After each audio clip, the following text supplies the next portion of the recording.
आता यहुदी लोकांकडे वळूया. दोन गट महत्वाचे पावलाने रोमकारास पत्रामध्ये दिलेले महत्वाचे दोन गट आहेत. कोणते गट आहेत ते? एक अविश्वासणारे लोक आणि एक यहुदी लोक. आणि कसं पुढं तिसऱ्या अध्यायामध्ये आम्हाला वाचायला मिळतं, हे दोघं पण कसे आहेत? दोषी आहेत, पापी आहेत.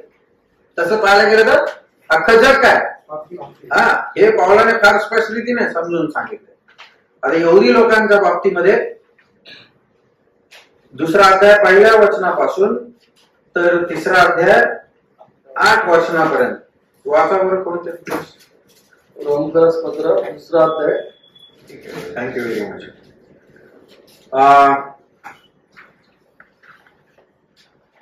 तुम्हाला एक होमवर्क देतो मी. हे जे वचन या ठिकाणी जे कोटेशन दिलेले ते तुम्ही घरी जाऊन कृपा करून कंपल्सरी वाचा ते. ठीक आहे? बर. या अख्ख्या परिच्छेदामध्ये ना आम्हाला हे पाहायला मिळतं कशा प्रकारे यहुदी लोक, अगोदर आम्ही बघितलं परराष्ट्रीय लोक अविश्वासणारे देवासमोर कसे दोषी ठरलेले. दुसरा गट यहुदी, परराष्ट्रीय अविश्वासणारे हे नाश पावलेले आहेत हे स्पष्ट करून पाऊल आता या वचनात यहुदी लोकांविषयी त्यांचे मत मांडतो. हे विशेष अधिकार प्राप्त लोक ज्यांना देवाने नियमशास्त्र दिले, नैतिक कायदे आणि उपासनेचे विधी लावून दिले, ते सुद्धा काय होणार आहेत? नाश पावणार आहेत, दोषपात्र ठरविले जाणार आहेत. यहुदी मनुष्य सुद्धा जो प्रभू येशूवर विश्वास ठेवणार नाही त्याच्या पापात त्याचा पण नाश होईल. आपल्या परराष्ट्रीय शेजाऱ्याला दोष देताना यहुदी मनुष्य स्वतः सुद्धा तेच पाप करीत होते. यहुद्यांना नियम दिले होते, नियमशास्त्र दिलं होतं, परंतु ते पण परराष्ट्रांप्रमाणे काय करत होते? ते पण तेच पाप करत बसले होते. देव त्यांना तात्काळ शासन करीत नाही म्हणून त्यांना वाटते की आम्ही दंडातून सुटलेले. हा, अनेकांना असं वाटतं की देव मला पापाविषयी, माझ्या पापाविषयी काय देत नाहीये, शिक्षा देत नाही, दंड देत नाही, म्हणून असं वाटतं अनेकांना मी शिक्षेतून काय झालं, छूट गया, मुक्त झालं. पण कोणी छुटेवा नाहीये. देवाचा न्याय वास्तवतः देव केवळ त्यांना पश्चातापाकरिता, बघा आमच्या जीवनामध्ये जर आम्ही एखाद्या पापात अडकलेलो असेल आणि देव आम्हाला जर शिक्षा देत नसेल तर देव आम्हाला काय, म्हणजे काय करत आहे? वेळ देते, पश्चातापासाठी वेळ देते, थांबत येतो. नाही तर शिक्षा आल्याशिवाय राहणार नाही. परंतु पश्चातापाऐवजी ते अधिकच पाप करीत राहिले व न्यायाच्या दिवसासाठी क्रोध साठवीत गेले. देवाचा न्याय त्याच्या नियोजित वेळी सर्व मनुष्यावर प्रगट होणार आहे. बघा, ज्यावेळेस एखाद्या विश्वासणाऱ्याकडून एखादं पाप होतं, कधी कधी तो विश्वासणारा पटकन काय करत नाही, कबूल, पश्चाताप करत नाही, कबूल करून सोडून देत नाही. मग त्या एका पापामुळं अनेक पाप घडतात आणि मग तो हळूहळू विश्वासणारा ना, त्याला मराठी भाषेमध्ये कोडगा असा शब्द वापरलाय. कोडगा म्हणजे कितना भी मारो लगता नहीं, कितना भी समजाओ समजता नाही. अनेक विश्वासणाऱ्यांची गत पण आज अशी झालेली आहे, कोडगी दशा आलेली आहे. का? कारण योग्य वेळी प्रभूकडे पश्चातापाने आलेले नाही. मी एक कदाचित मागे उदाहरण दिलं होतं. हे कधी कधी पावसाळ्याच्या वेळेमध्ये आम्ही बाईकवर असतो आणि मध्येच काय येतो, पाऊस येतो, रेनकोट नसतो. मग असा व्यक्ती काय करत, पावसापासून वाचण्यासाठी कुठंतरी साईडला थांबल, दुकानाचा इकडं आडोशाला कुठंतरी स्वतःचा बचाव करत. परंतु तो बचाव करता करता समजा जर तो भिजला, आता काय करत, आता काय विचार कर, अभी रुकेगा पुलाच्या खाली रुपये थांबल क्या करेगा, क्यों आता भिजलोय ना, आता घरी समजतं. अनेक विश्वासणाऱ्यांचं जीवन पण तसं आहे, एक बार डूब गए फार अवघड परिस्थिती आहे. प्रिया यहुद्यांची गत अशीच झालेली आम्हाला रोमकारासपत्र फार स्पष्टतेने शिकवतो. देवाचा न्याय देवाच्या वेळेमध्ये त्या व्यक्तीवर येईल, परंतु जर येत नाही न्याय याचा अर्थ देव आम्हाला काय देते, संधी देते, वेळ देते काय करायसाठी, पश्चाताप. देवाचा न्याय हा निपक्षपाती असेल, तो यहुदी व परराष्ट्रीय यांच्यावर सारखाच प्रगट होईल. परराष्ट्रीय ज्यांना नियमशास्त्र देण्यात आले नव्हते त्यांचा न्याय त्यांच्या सत्सद विवेक बुद्धीनुसार केला जाईल. ज्यांना सत्सद विवेक बुद्धी माहिती ना, मी एक उदाहरण दिलं तुम्हाला अगोदर. जगाच्या कोर्टामध्ये एक खुनी व्यक्ती आहे, पण त्याने काहीतरी वशिला लावून सुटला आणि कोर्टाच्या बाहेर आल्यानंतर सगळे लोक त्याला हार तुरे सगळे त्याचा सत्कार छान मस्त पैकी पार्टी, पण त्याच्या मनामध्ये काय, त्याचं मन त्याला दोष देते, तू काही पण कर पण शेवटी तू खुनी आहेस, तू अपराधी आहेस. तर सत्सद विवेक बुद्धी यासाठी मनुष्याला दिलेली आहे, जेणेकरून आम्ही प्रभूकडे काय करावं, देवाकडे वळण्यासाठी ही सत्सद विवेक दिलेली आहे. म्हणून ज्यांनी सुवार्थ नाही ऐकली त्यांच्यासाठी सत्सद विवेक बुद्धी आहे, त्या बुद्धीचा ऐकायला पाहिजे. बर,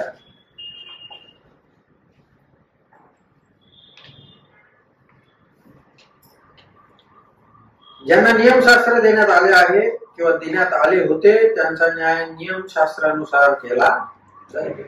इस्रायल लोकांचा न्याय कशाच्या प्रकारे होईल, नियमशास्त्राच्या प्रकारे. बाकीच्या लोकांचा न्याय सत्सद विवेक बुद्धीच्या दृष्टिकोनातून. ज्यांनी सुवार्थ कधीच ऐकली नाही सृष्टीतच न्याय कर.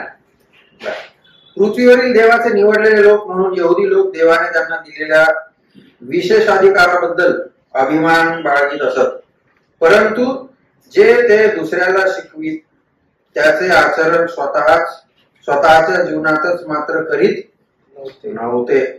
अशा प्रकारे ते परराष्ट्रीयांमध्ये देवाच्या नावाची निंदा करीत होते. यहुद्यांनी हे समजून घेणे आवश्यक होते की जोपर्यंत व्यक्तीचे बाह्य जीवन हे त्याच्या हृदयाच्या स्थितीशी एकरूप होत नाही तोपर्यंत धार्मिक परंपरा किंवा सुन्नता यांचे पालन निरुपयोगी आहे. बघा, ह्या गोष्टी, ह्या विधी जे परमेश्वराने लावून दिले होते हे लोक करत होते, परंतु विधी करत होते आणि देवाच्या दृष्टिकोनातून चुकीच्या गोष्टी पण करत होते. म्हणजे विश्वास एक आहे परंतु वागणूक वेगळी आहे, विश्वासाप्रमाणे वागणूक दिसत नाही. म्हणून आम्हाला पण थोडं लक्ष देणं फार गरजेचं आहे. आम्ही शिकवतो परंतु कधी कधी आम्ही पण त्याच गोष्टी केलेल्या करतो. मग या दोषामध्ये तुम्ही मी सापडू नाही अशी देवाची काय इच्छा आहे. पृथ्वीवरील देवाचे निवडलेले लोक, हे आम्ही वाचलं ना,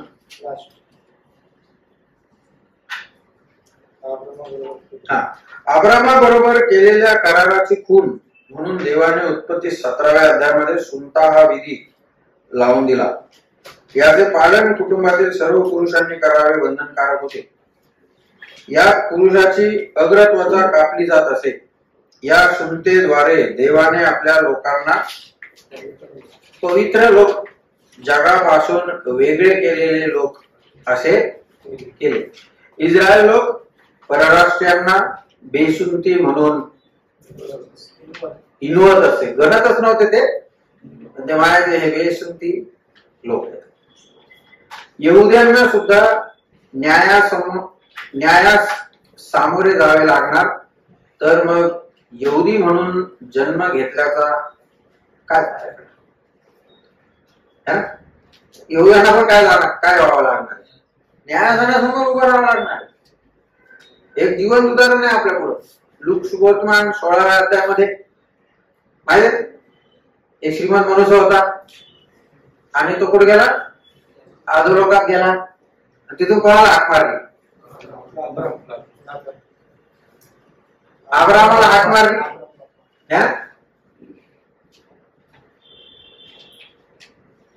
आणि काय म्हटलं अब्राहमाला?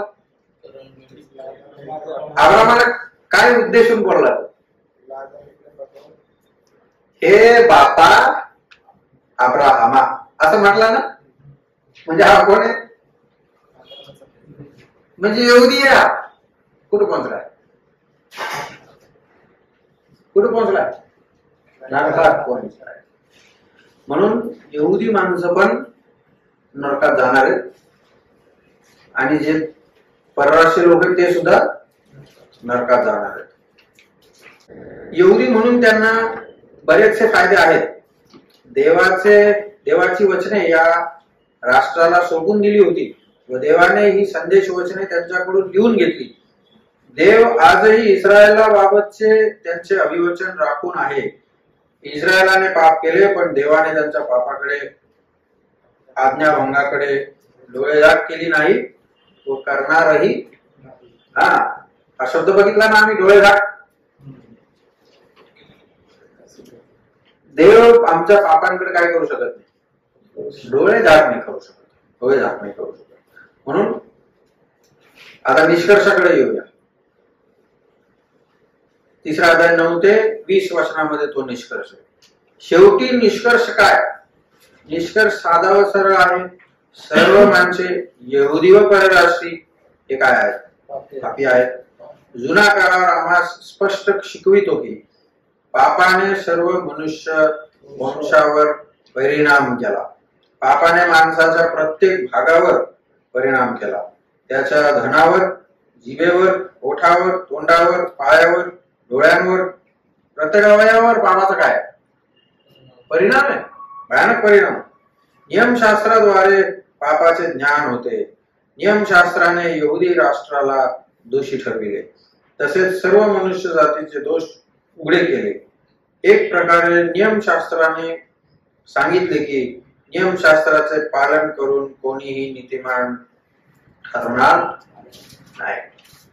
जे यहुदी लोक आहेत, जे आम्ही यहुदी करतात, ते पण काय नियमशास्त्र त्यांनाच काय लावते? दोष लावते. बायबल फार स्पष्ट रीतीने सांगतं आणि शिकवतं की प्रत्येक मनुष्य काय पापी आहे. हे सत्य अनेक लोक काय करत नाहीत, स्वीकारत नाहीत. 2 महत्वाचे गट पाहिले आणि खास. कोणते कोणते?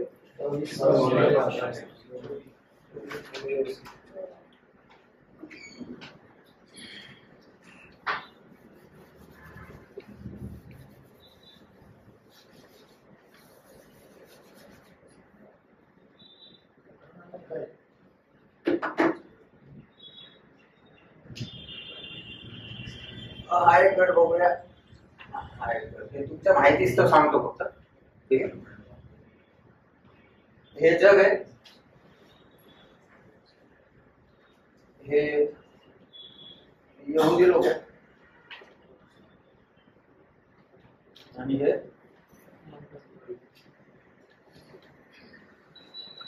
आजच्या जगामध्ये, आजच्या वेळेमध्ये हे 3 महत्वाचे गट आहेत आमच्या पुढे. Bible speaks of 3 main groups. एक जग, एक यहुदी आणि एक मंडळी. ठीक आहे. आता हा विषय आला म्हणून तुम्हाला थोडक्यात सांगतो फक्त. पवित्र शास्त्रामध्ये यहुदी लोकांसाठी काय दिलं होतं? नियमशास्त्र. ते पालन करायचं होतं यहुदी लोकांना. या जगामधून यहुद्यांना परमेश्वराने काय केलं? वेगळं केलं. अब्राहमाला काय केलं? बाजूला काढला है ना. त्याच्यापासून मोठं राष्ट्र निर्माण केलं. त्यांना नीतीची वचनं दिली. त्याला नियमशास्त्र म्हणते. ठीक आहे. आता पण हा गट नाहीये. किती गट आहेत? म्हणजे मंडळी निर्मिती होण्याच्या अगोदर 2 गट होते. एक जग आणि एक यहुदी. पण ज्या दिवशी मंडळीची काय झाली? स्थापना झाली. त्या दिवशी हा तिसरा गट काय झाला? तयार झाला. आणि या गटामध्ये काही लोक कुठून आले? हा. आणि काही लोक कुठून आले? समजलं? मग आता यहुदी लोकांसाठी जर नियमशास्त्र दिलं होतं, मंडळीसाठी काय दिलं? कोणते नियम? यांना नियमशास्त्र दिलं. मग यांना कोणतं? मंडळीचे. हा, मंडळीचे नियम. त्याला मंडळीचे सिद्धांत म्हणतात. म्हणून आम्हाला मंडळीचे सिद्धांत शिकणं फार गरजेचं, फार महत्वाचं आहे. मंडळीचं शिक्षण कुठं लिहिलं? मंडळी शिक्षण बायबल मध्ये म्हणू नका. हा, फक्त प्रेषित मध्ये लिहिलं. पत्र. हा, प्रेषितांची कृत्य आणि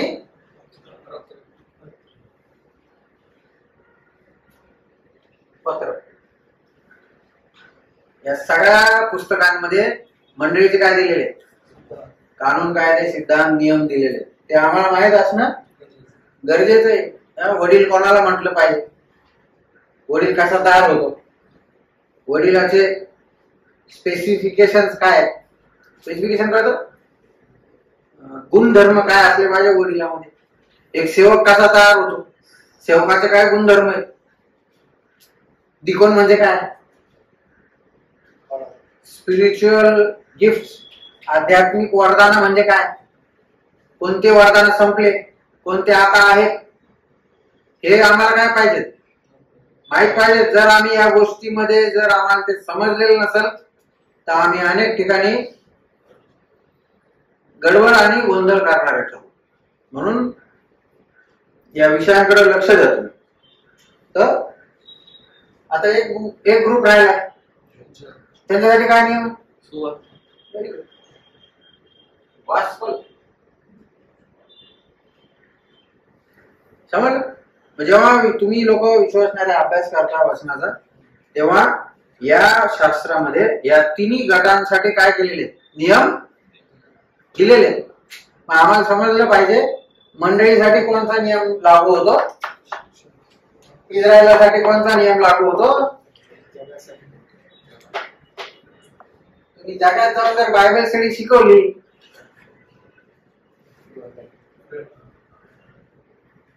तर कसं होणार? मग आम्हाला या गोष्टीकडे लक्ष देणं फार महत्वाचं आहे. जगासाठी एकच संदेश आहे, काय?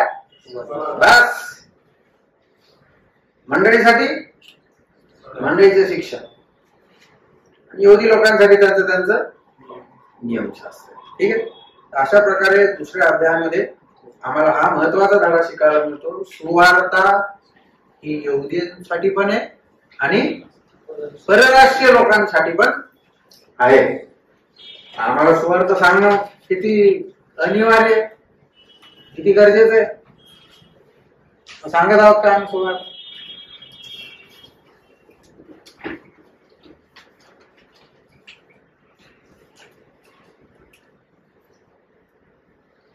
मी तर म्हणतो नवीन वर्षामध्ये आम्ही असा निर्णय केला पाहिजे, प्रभू मला एकतरी आत्मा तुझ्याकडे आणण्यासाठी काय कर, प्रोत्साहन दे, सहाय्य कर, मदत कर. ही प्रार्थना पाहिजे आमची. हे विषय प्रार्थनेचे. आजचा दिवस दाखवला प्रभू, असं कोणतंही दाखव ज्याला मी काय करत सांगा. असे आपल्याकडे उदाहरण आहेत बायबलमध्ये. तारण झालं सुवार्थ सांगायला काय झाले? सुरुवात आम्हाला तारण म्हणून किती वर्ष झाली?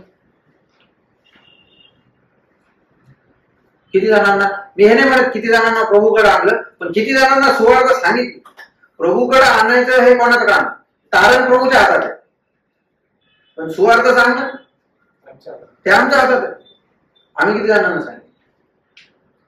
म्हणून सुवार्थ सांगणं फार गरजेची महत्वाची गोष्ट आहे. अशा प्रकारे हे दोन गट आम्हाला पाहायला मिळतात. हे दोन्ही गट देवासमोर कसे आहेत? दोषी आहेत. आणि या दोन्ही गटांना सुवार्थेची काय गरज आहे? प्रियांनो, लोक सुवार्थेच्या शिवाय व्यतिरिक्त नरकामध्ये चाललेले. एक दिवशी प्रभू आम्हाला हिशोब विचारणार आहे.